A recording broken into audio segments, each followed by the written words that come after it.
Hi all, welcome to Learn Code Repeat. So today we have day 4 of the September challenge. The problem is called partition labels. Let's look into the problem. The problem is partition labels. A string S of lowercase English letter is given. We want to partition the string into as many parts as possible so that each letter appears in at most one part, and return a list of integers representing the size of these parts. So what this problem says is you have the string which is always lowercase characters, and you need to partition the string so that once you decide a partition, the letters in one partition should not appear in the other partition. So here if I partition this way, so till this point if I partition, then the next partition will not have those letters. So that is one condition. Second is it also needs the highest number of partition that we can do. So here even though we can return two partitions, but that is not what is expected. So the last line, right, it says that a partition like this ABC till E till this point, this is also fine, but it will only do two partitions. So partition like this, right, which they have mentioned, it is a valid partition, but we could have generated three partitions and this is only two partition. So they are expecting the highest number of partition that we can get. Okay, so let's see how we can solve this problem. So this is the string, right? So one way to solve this problem is if I go from left to right one by one character, so the way we can partition is once I have the first character, I need to check what is the last occurrence of this first character, right? Because once I do the partition, that partition, the next partition should not have that character or any of the characters within this partition, right? For example, if I do a partition here, I will take any random position for now. So this means that any of the characters that is present in this partition should not be present in the other partition, which is this partition, right?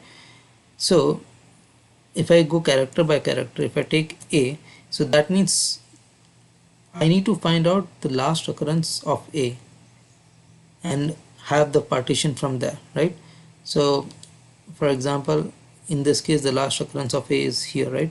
So I can assume that this can be one of my partition, right? If let's say the other partition, right, let's say this is my remaining partition, however the characters after this A, right, the next characters, if it is present in this partition, then this won't be a proper partition, correct? So what we can do is we just need to check the last occurrence of my current character, and then for the next character I just want to check what is the last occurrence of this character, character B, and whether it is greater than my previous character's last occurrence. If it is greater, so here in this case B is not greater, so this is a correct partition. Similarly A, again it is not greater than my current, and I'll go and check each and every such characters, right? And once I reach here, that means it is a proper partition. Then I will go for the next partition. So again I will check D. So here D is the last occurrence, right? So this is one partition that I got. This is the next partition that I got. Then I'll check for E, whether E's last occurrence is greater than D. In this case it is greater than D. So I'll have to move my last index of the partition to this E. Then I'll go for F. I'll check what is the last occurrence. So there is no F, so this is the same last occurrence. So I'll move to E again. E and E is same. Then I'll check for G. G is not present in the other partition. Similarly for D, and then I'll reach E, which is same as the index that we chose for this partition, the last index that we chose for this partition. So this is one more eligible partition. And similarly then I'll do for H, right? And I'll continue with the rest of the string. You got the context, right? Now for example, if let's say this string would have been like this, right? Let's say at the end there is again one more A. So I have one A here and one A at the end, right? So when I check the last index of A, it's coming same as the string's length, right? Or the last index of the string. So by that I will know that this is the only partition that I can have since it's coming at the end. So that would be the logic, right? So how to get the last index, right? So if I go by each and every character and check in the string for the last index, that algorithm or approach will be almost n square, right? So how can we optimize that, right? So one way is, what if we do some kind of pre-processing, right? So what we'll do is we'll do the pre-processing to find the last index for all the characters in the string, right? So let's do that first. So what I'll do is I'll create a array, and array to store my last index. Now I know that it's only small case letter, so the max number of characters will be 26. So I'll go over each and every character in the string,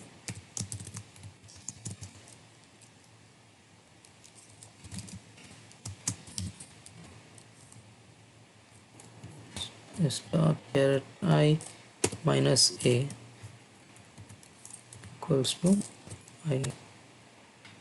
So here I am just subtracting with ASCII value of a. So s dot char of a, if it returns me a, so a minus a will be 0. So that index will be populated with the current index value.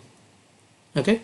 So if it is b, then it will go for the b's index, which is 1, right? So I'm basically subtracting with the ASCII value of a. Here ASCII value of a is 65. So I'm whatever letter I'm getting, I'm subtracting it with the ASCII value of a. So it will give me the index of 0, 1, 2, 3. So that way I'll know where to place that value. So here what will happen is, if I receive a again in the string, right, somewhere at the end of the string or in between the string, right, so it will overwrite that index value. So that way the final output will only have the last index value for that particular character. And since it's a int array in Java, int array by default populates 0 as the value for all the array elements, right? So otherwise it will have 0 value.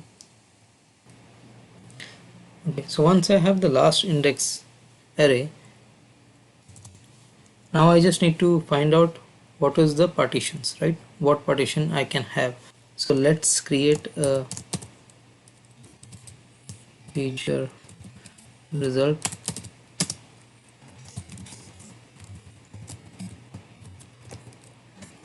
array list. So we'll again go through the string. So as and when I'm going through the string, I'll check what is the last index of that character, and that will be my range for the partition, right? So once I get the last index, my next range will be the index after that, right? So I will define here int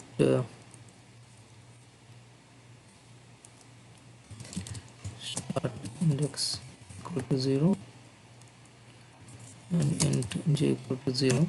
What I'm doing here is, I just need to check as and when I go over what is my maximum range that I can have from this to this, right?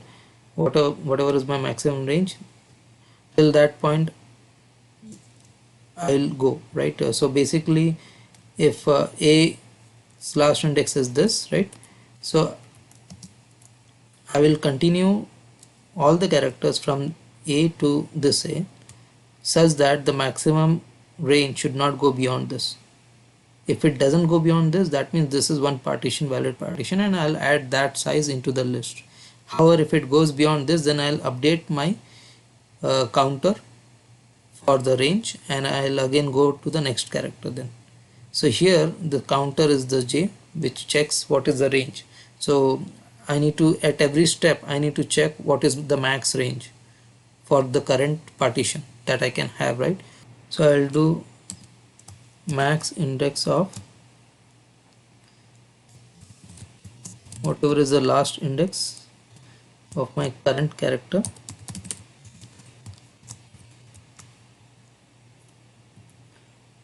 and my j's value till now.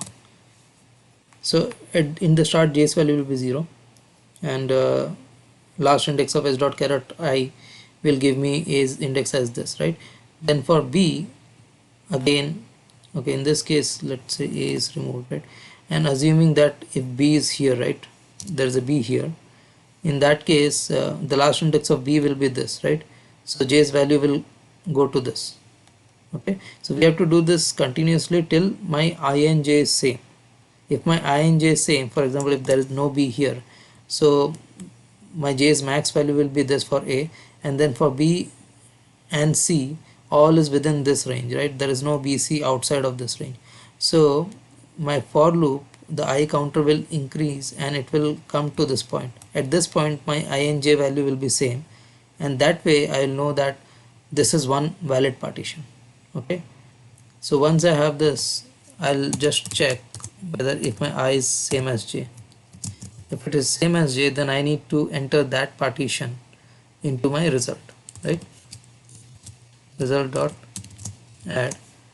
Now what will be the value, right? The range value will be whatever is my value of j minus my value of the start position.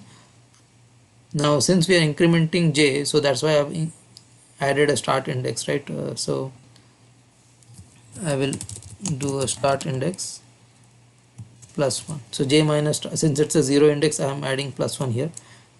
Okay, so once I have the result added, then I need to make sure that my start index